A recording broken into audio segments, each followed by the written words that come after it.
What's up, guys? My name is Joseph, and today we're going fully animated. I'm feeling a little out of it right now, so I just wanted to do a simple video where I recap all the films that I watched in January. I by no means came up with this format of video, but I just think it's a fun, easy way to just get to talk about the films that I've been watching, and I think it's kind of interesting to put the films that you're watching like in the context of the other films that you're watching, and just kind of see like where your current tastes are at, and see if there's anything like interesting you can notice about what kind of movies you're seeing. And the first film on this list is Conclave. This is a movie about the Vatican having to elect a new pope, full of intrigue and betrayal and rumors. I just talked about this one actually in my top 20 movies of 2024 video that I put out. But basically my review sums up to I thought it was really well written. I liked a lot of the twists. I thought the way it revealed information was really engaging. Thought it was well acted, fantastic score, looked really pretty. Definitely one of the best films of 2024, and my favorite film of director Edward Berger for sure. The next movie I watched in January is a completely different movie. It is called Night is Short, Walk On Girl. In my Letterboxd review, I described this one as boinky doinky film. And I think that's still the best that I got. If I had to describe it, it's just about this young adult who is full of life and vigor and can just take anything life has to throw at her with pure positivity, and basically it just follows her chronicles over the course of a single night as she makes everyone's lives better, I guess, and just like does her own thing and lives freely. The plot isn't even really what matters. It's more so the presentation. I mean, the way this film is animated and paced and written and voice acted is all just so like bombastic. I think that's the word I'm looking for. It's just like crazy and extra and over the top, and like, so the animation is just super like kinetic and fluid and expressive. Like the characters are very like, they can move in any which way. It's a movie that like takes pride in just being like free and unrestricted, both visually and thematically. It's a movie that's just doing a lot at all times. It's definitely unhinged and extra. It's whimsical, but it's also crass. It's kind of angsty. It's dealing with young adult problems, so sexuality and handling advances from people who you don't like. It's like awkward, kind of. I don't know. It's a really fun, unique movie that kept me on my toes the entire time. I never knew what was going to happen next. Next up, I watched Queer. This movie is about an older gay man living in Mexico City who becomes very attached to this much younger man who kind of doesn't reciprocate the same level of feelings. This is a movie that I also talked about in my top 20 films of 2024 video. Basically, with this one, it's a bit interesting because I think I like it more than I would like it if I watched it again. There's a lot of stuff that definitely just kind of happens. But when I watched it, I did still like it, weirdly enough. I thought it had a really fantastic score. There's this one motif in particular that was super emotionally resonant with me. I thought it had a pretty interesting atmosphere, but also when I think about it, it doesn't really give me that much. And again, I just can't really see myself ever wanting to rewatch it. So I guess I'm not exactly really sure how I feel about this one. Next up, I watched Eraserhead, one of my absolute favorite movies of all time. I would say probably in my top 10. This is one that I talked about for my first Micro Budget Mondays video, my series where I talk about movies that were made for very low budgets, just to kind of highlight how you can achieve great and lasting art without having to have a vast amount of resources. But basically, this is a movie that changes the way that you watch movies and changes the way that you feel like you can make movies and tell stories. It is my favorite example of a kind of surrealist film where there's a lot of stuff that happens that doesn't make literal sense, but that you can just really dive into. I love this movie because it has that like main through line that you can grab onto and understand like what this movie is about, which then gives it that kind of leeway to go off the deep end and do a bunch of really experimental, crazy things that even though you're confused by, you're not like lost by. You still understand what the movie's about, even if you don't understand every little decision. And it's just really technically well made. It looks great. It sounds great. The acting and directing is super fantastic. It's just one of the most unique films of all time. Obviously, David Lynch's first, so very inspiring in that regard to see what someone was able to do as their first movie ever. This is just a film that is timeless and will forever be one of the most influential films in my life. Next up, we have Nosferatu. This one, pretty simple. Honestly, I don't have the most to say about.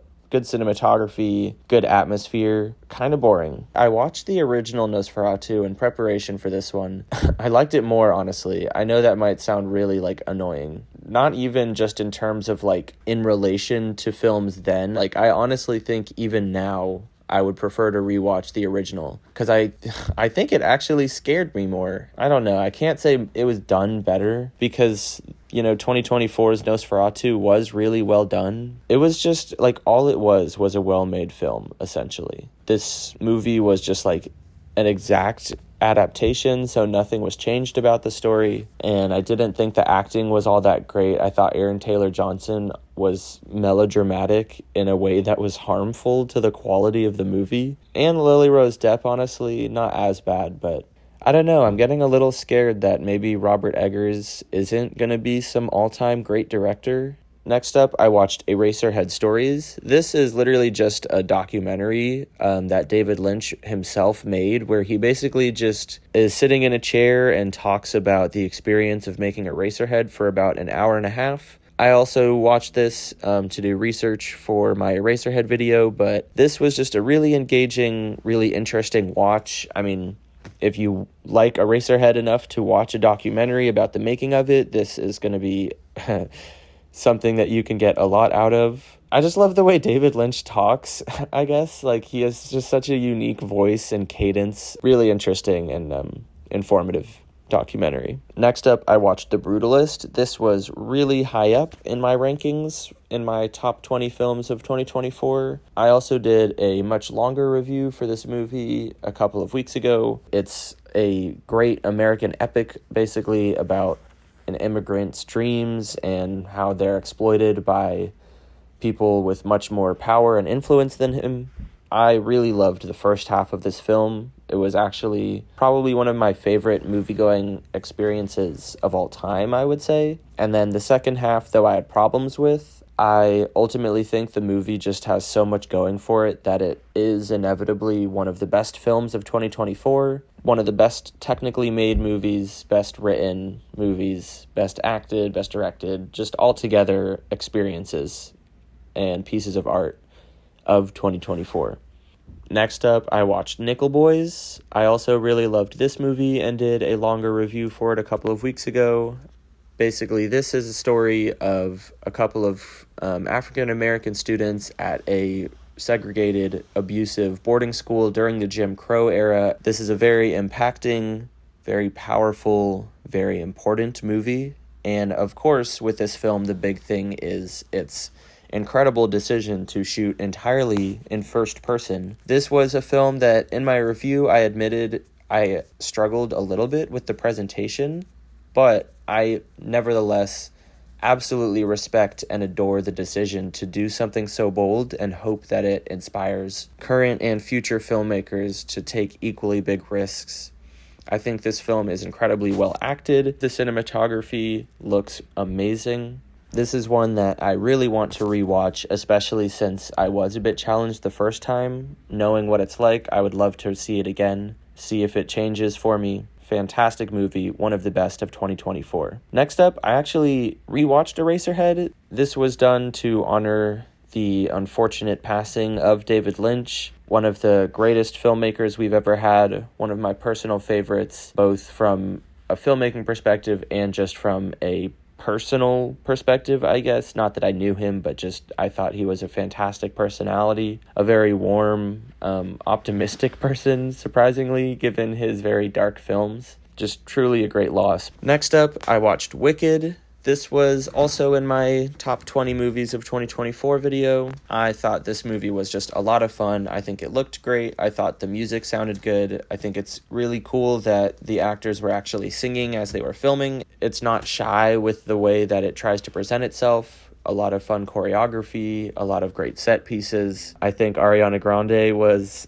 my favorite character and performance in the film. Next up, I watched One of Them Days. This movie was on my radar mostly because it was the acting debut of SZA, but it also featured Keke Palmer, who I would say is actually the emotional core of the movie. This is a comedy which follows two roommates, played by Keke Palmer and SZA, who lose their rent money and have to make it back by the end of the day, or they will be immediately evicted from their apartment. I actually did a review for this movie as well a couple of weeks ago, but I just thought this was a really satisfying, very funny, well-made comedy. I thought all of the side characters stood out individually. Each of them added a very necessary presence to the film. And one thing I didn't touch on in my review at all, actually, is that even though this is a fairly simple comedy in terms of its story structure, it is actually grappling with some pretty deep themes and topics. It points out a lot of the cyclic and systemic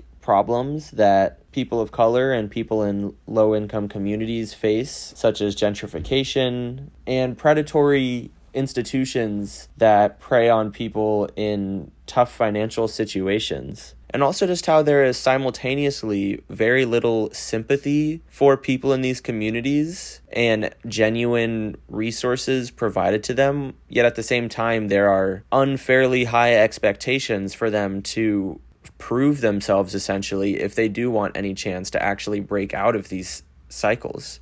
Next, I watched Clerks.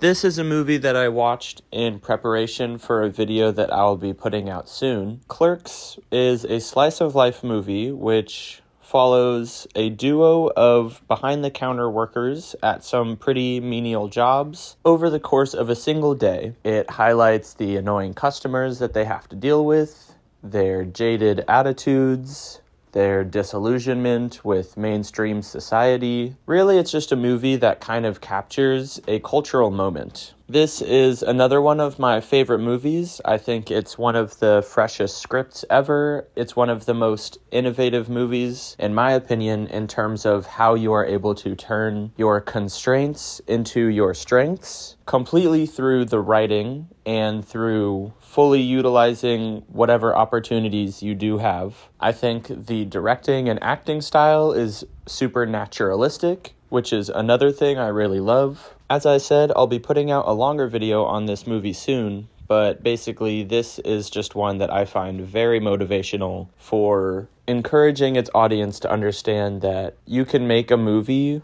that is engaging and lasting about literally anything, so long as you put the effort in to make a solid script.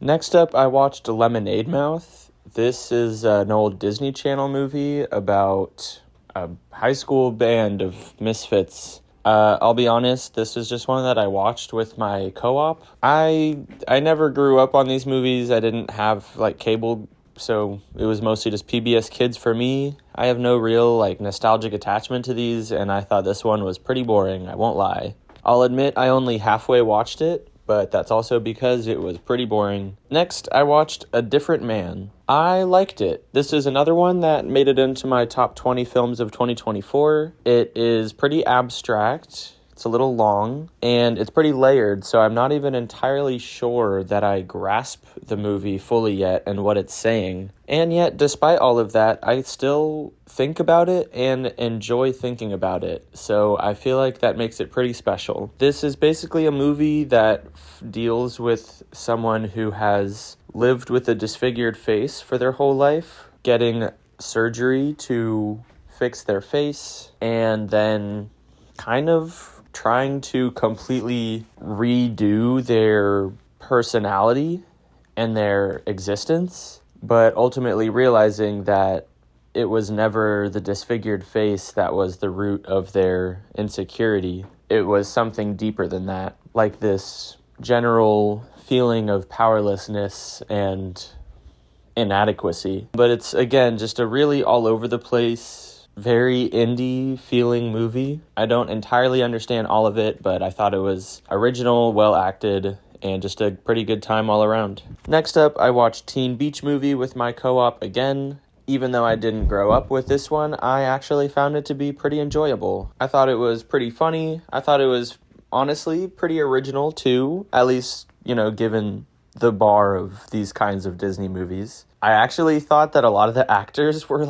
really good. Specifically the one who played Tanner. I thought his delivery was perfect. I can really see why this one would be nostalgic for people, because it just does a lot. It's pretty creative and imaginative and lets you explore this whole new world. And then the final movie that I watched in January of 2025 was They Cloned Tyrone. This one was a rewatch. It was one of my favorite movies when it came out in 2023. It's just a really fun blend of comedy, science fiction, and blaxploitation films. This movie is basically about a drug dealer, a hooker, and a pimp who discover that their town is the victim of a massive experiment in which they are being used as tests for mind control and cloning.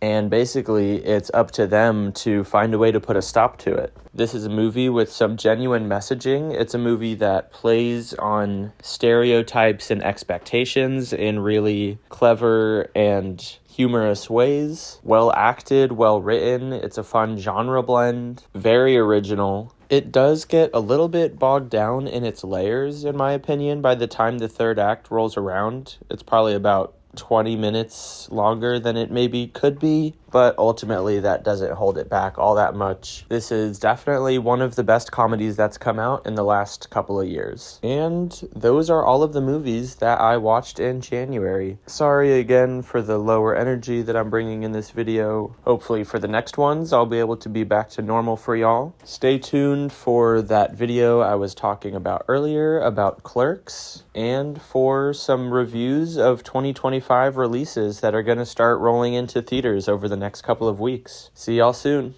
Bye-bye.